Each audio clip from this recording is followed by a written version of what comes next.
नमस्कार दर्शक बंधु जय जगन्नाथ दर्शक बंधु यह भिडियोटी आपण बहुत गुरुत्वपूर्ण रही आपण मानक अनुरोध भिडियोटी को बिना स्किप करी शेष पर्यंत देखंतु। एबे चलंतु जिबा आजिर प्रथम प्रश्न को।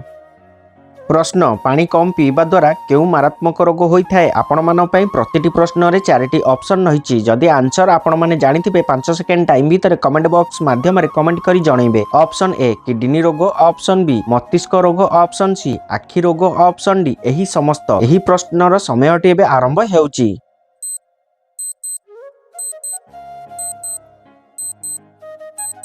समयटी शेष हो सारी। दर्शक बंधु यार सठिक आंसर जानिया पूर्व दर्शक बंधु जदि आपण माने मो चैनल नुआ अछंती चैनल को सब्सक्राइब करि नाहंती चैनल को सब्सक्राइब करी पाखरे थिबा बेल आइकन बटन टी को ऑल रे रखंतु जहा फल कि सर्वप्रथम एही भली इंटरेस्टिंग वीडियो सर्वप्रथम देखि परिबे। एबे देखिबा एही प्रश्नर सठिक आंसर। एही प्रश्नर सठिक आंसर ऑप्शन डी एही समस्त। दर्शक बंधु पानी कम पीवा द्वारा किडनी रोग, मस्तिष्क रोग, आखि रोग एही भली मारात्मक रोग होइथाय। प्रिय दर्शक बंधु एबे चलंतु जिबा परवर्ती प्रश्न को। प्रश्न केउ रोगर व्यक्ति पइड पानी पीवा उचित नुहे। आपण मान पई ऑप्शन रही। Option A cancer, option B jaundice, option C हृदरोग, ऑप्शन डी मधुमेह। एही प्रश्नर समयटी एबे आरंभ हेउची।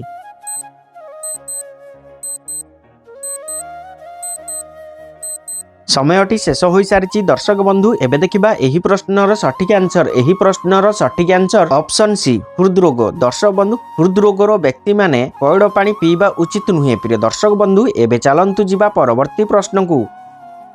प्रश्न बात रोग रे केउ तेल मालिश कले बात रोग भल होइथाय। आपण मान पई ऑप्शन रही। ऑप्शन ए जड़ा तेल, ऑप्शन बी लवंग तेल, ऑप्शन सी बादाम तेल, ऑप्शन डी राशि तेल। एही प्रश्नर समयटी एबे आरंभ हेउची।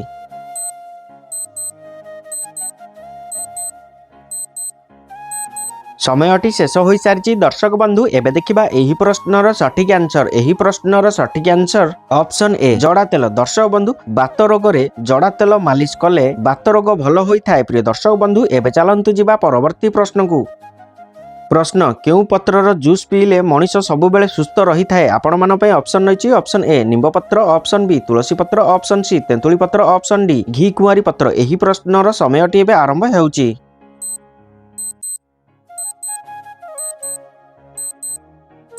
समयटी शेष हो सारी। दर्शक बंधु एबे देखिबा एही प्रश्नर सठिक आंसर। एही प्रश्नर सठिक आंसर ऑप्शन डी घी कुआरी पत्र। दर्शक बंधु घी कुआरी पत्रर जूस पीले मनीष सबु बेले सुस्थ रही थाए। प्रिय दर्शक बंधु एबे चलंतु जिबा परवर्ती प्रश्न को। प्रश्न प्रतिदिन सकाळु केउ फल खाइले बुद्धि प्रखर होइथाय। आपण मान पई ऑप्शन रही। ऑप्शन ए डालिंब, ऑप्शन बी कदली, ऑप्शन सी आंब, ऑप्शन डी तरबुज। एही प्रश्नर समयटी एबे आरंभ हेउची।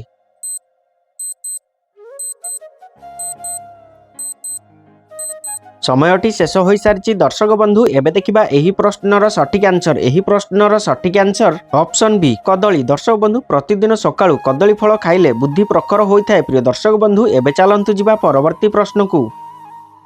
प्रश्न पियाज खाइबा द्वारा मनीषर केउ अंग सुस्थ रही थाए। आपण मान पई ऑप्शन रही। Option A liver, option B फुसफुस, ऑप्शन सी आखि, ऑप्शन डी किडनी। एही प्रश्नर समयटी एबे आरंभ हेउची।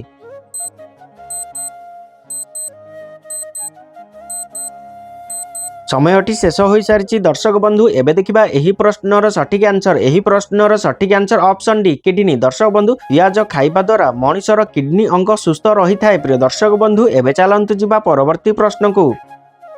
प्रश्न बारंबार झाडा हेउथिले कोन चोबाई खाइले झाडा बंद हो जाए। आपण मान पई ऑप्शन रही। ऑप्शन ए लवंग, ऑप्शन बी अलैच, ऑप्शन सी मेथी, ऑप्शन डी रसुण। एही प्रश्नर समयटी एबे आरंभ हेउची।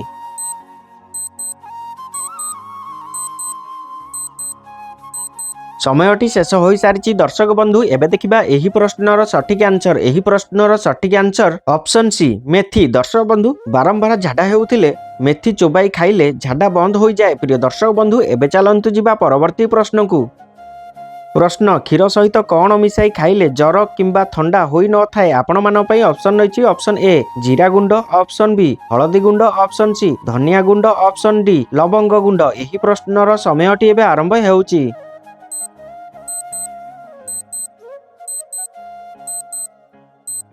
ସମୟଟି ଶେଷ ହୋଇସାରିଛି ଦର୍ଶକ ବନ୍ଧୁ। ଏବେ ଦେଖିବା ଏହି ପ୍ରଶ୍ନର ସଠିକ୍ ଆନ୍ସର। ଏହି ପ୍ରଶ୍ନର ସଠିକ୍ ଆନ୍ସର ଅପସନ୍ ବି ହଳଦୀ ଗୁଣ୍ଡ। ଦର୍ଶକ ବନ୍ଧୁ, କ୍ଷୀର ସହିତ ହଳଦୀ ଗୁଣ୍ଡ ମିଶାଇ ଖାଇଲେ ଜ୍ୱର କିମ୍ବା ଥଣ୍ଡା ହୋଇନଥାଏ। ପ୍ରିୟ ଦର୍ଶକ ବନ୍ଧୁ, ଏବେ ଚାଲନ୍ତୁ ଯିବା ପରବର୍ତ୍ତୀ ପ୍ରଶ୍ନକୁ।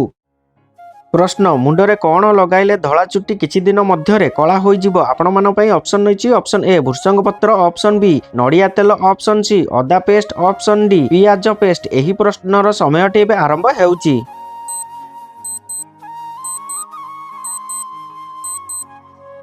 ସମୟଟି ଶେଷ ହୋଇସାରିଛି ଦର୍ଶକ ବନ୍ଧୁ। ଏବେ ଦେଖିବା ଏହି ପ୍ରଶ୍ନର ସଠିକ୍ ଆନ୍ସର। ଏହି ପ୍ରଶ୍ନର ସଠିକ୍ ଆନ୍ସର ଅପସନ୍ ଏ ଭୃଷଙ୍ଗ ପତ୍ର, ଅପସନ୍ ବି ନଡ଼ିଆ ତେଲ। ଦର୍ଶକ ବନ୍ଧୁ, ମୁଣ୍ଡରେ ଭୃଷଙ୍ଗ ପତ୍ରକୁ ବାଟି ନଡ଼ିଆ ତେଲକୁ ତା ଦେହରେ ମିଶାଇ ମୁଣ୍ଡରେ ଲଗାଇଲେ ଧଳା ଚୁଟି କିଛି ଦିନ ମଧ୍ୟରେ କଳା ହୋଇଯାଏ। ପ୍ରିୟ ଦର୍ଶକ ବନ୍ଧୁ, ଏବେ ଚାଲନ୍ତୁ ଯିବା ପରବର୍ତ୍ତୀ ପ୍ରଶ୍ନକୁ। ପ୍ରଶ୍ନ, କେଉଁ ଫଳ ଖାଇଲେ ଦାନ୍ତ କ୍ଷୀର ଭଳି ସଫା ହୋଇଯାଏ? ଆପଣମାନଙ୍କ ପାଇଁ ଅପସନ୍ ରହିଛି ଅପସନ୍ ଏ ସେଓ, ଅପସନ୍ ବି ଖଜୁରୀ, ଅପସନ୍ ସି ନାସପାତି, ଅପସନ୍ ଡି ଅମୃତଭଣ୍ଡା। ଏହି ପ୍ରଶ୍ନର ସମୟଟି ଏବେ ଆରମ୍ଭ ହେଉଛି।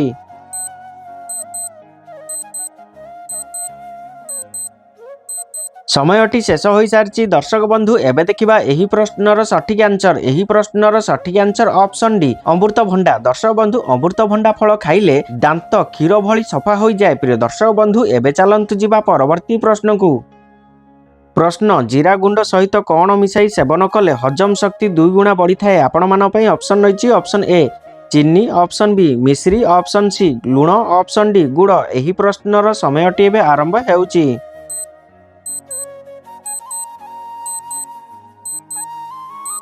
ସମୟଟି ଶେଷ ହୋଇସାରିଛି ଦର୍ଶକ ବନ୍ଧୁ। ଏବେ ଦେଖିବା ଏହି ପ୍ରଶ୍ନର ସଠିକ୍ ଆନ୍ସର। ଏହି ପ୍ରଶ୍ନର ସଠିକ୍ ଆନ୍ସର ଅପସନ୍ ବି ମିଶ୍ରି। ଦର୍ଶକ ବନ୍ଧୁ, ଜିରା ଗୁଣ୍ଡ ସହିତ ମିଶ୍ରି ମିଶାଇ ସେବନ କଲେ ହଜମ ଶକ୍ତି 2 ଗୁଣା ବଢ଼ିଥାଏ। ପ୍ରିୟ ଦର୍ଶକ ବନ୍ଧୁ, ଏବେ ଚାଲନ୍ତୁ ଯିବା ପରବର୍ତ୍ତୀ ପ୍ରଶ୍ନକୁ। ପ୍ରଶ୍ନ, ଅଧିକ ତେଲ ମସଲା ଖାଇଲେ କେଉଁ ରୋଗ ହୋଇଥାଏ? ଆପଣମାନଙ୍କ ପାଇଁ ଅପସନ୍ ରହିଛି option A malaria, option B heart attack, option C କର୍କଟ, ଅପସନ୍ ଡି ଯକ୍ଷ୍ମା। ଏହି ପ୍ରଶ୍ନର ସମୟଟି ଏବେ ଆରମ୍ଭ ହେଉଛି।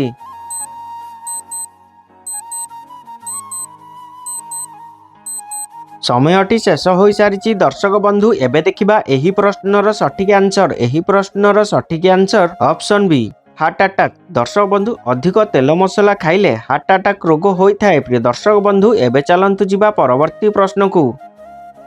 ପ୍ରଶ୍ନ, ଅଧିକ ମାଛ ଖାଇବା ଦ୍ୱାରା କେଉଁ ରୋଗ ହୋଇଥାଏ? ଆପଣମାନଙ୍କ ପାଇଁ ଅପସନ୍ ରହିଛି ଅପସନ୍ ଏ ଆଖି ରୋଗ, ଅପସନ୍ ବି ଚର୍ମ ରୋଗ, ଅପସନ୍ ସି ପେଟ ରୋଗ, ଅପସନ୍ ଡି ଜଣ୍ଡିସ୍ ରୋଗ। ଏହି ପ୍ରଶ୍ନର ସମୟଟି ଏବେ ଆରମ୍ଭ ହେଉଛି।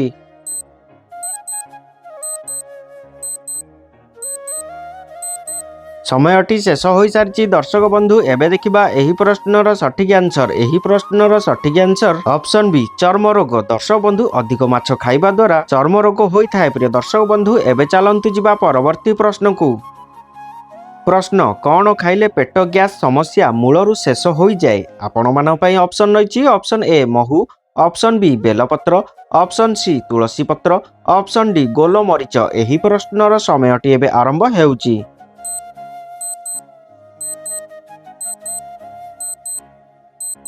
ସମୟଟି ଶେଷ ହୋଇସାରିଛି ଦର୍ଶକ ବନ୍ଧୁ। ଏହାର ସଠିକ୍ ଆନ୍ସର ଜାଣିବା ପୂର୍ବରୁ ଦର୍ଶକ ବନ୍ଧୁ, ଯଦି ଆପଣମାନେ ମୋ ଚ୍ୟାନେଲରେ ନୂଆ ଅଛନ୍ତି, ଚ୍ୟାନେଲକୁ ସବସ୍କ୍ରାଇବ୍ କରିନାହାନ୍ତି, ଚ୍ୟାନେଲକୁ ସବସ୍କ୍ରାଇବ୍ କରି ପାଖରେ ଥିବା ବେଲ୍ ଆଇକନ୍ ବଟନଟିକୁ ଅଲ୍ରେ ରଖନ୍ତୁ, ଯାହାଫଳରେ କି ସର୍ବପ୍ରଥମେ ଏହିଭଳି ଇଣ୍ଟରେଷ୍ଟିଂ ଭିଡ଼ିଓ ସର୍ବପ୍ରଥମେ ଦେଖିପାରିବେ। ଏବଂ ଯଦି ଭିଡ଼ିଓଟି ଆପଣମାନଙ୍କୁ ଭଲ ଲାଗିଥାଏ, ଭିଡ଼ିଓକୁ ଗୋଟେ ଛୋଟିଆ ଲାଇକ୍ କରିଦେବେ। ପ୍ରିୟ ଦର୍ଶକ ବନ୍ଧୁ, ଏବେ ଦେଖିବା ଏହି ପ୍ରଶ୍ନର ସଠିକ୍ ଆନ୍ସର। ଏହି ପ୍ରଶ୍ନର ସଠିକ୍ ଆନ୍ସର ଏହି ତିନୋଟି ଯାକ। ଦର୍ଶକ ବନ୍ଧୁ, ସକାଳୁ ଖାଲି ପେଟରେ ବେଲପତ୍ର, ତୁଳସୀ ପତ୍ର, ଗୋଲମରିଚ ଖାଇଲେ ପେଟ ଗ୍ୟାସ୍ ସମସ୍ୟା ମୂଳରୁ ଶେଷ ହୋଇଯାଏ। ପ୍ରିୟ ଦର୍ଶକ ବନ୍ଧୁ, ଏବେ ମୁଁ ରହୁଛି। ଦେଖାହବ ଏହିଭଳି ଇଣ୍ଟରେଷ୍ଟିଂ ନେକ୍ସଟ ଭିଡ଼ିଓରେ।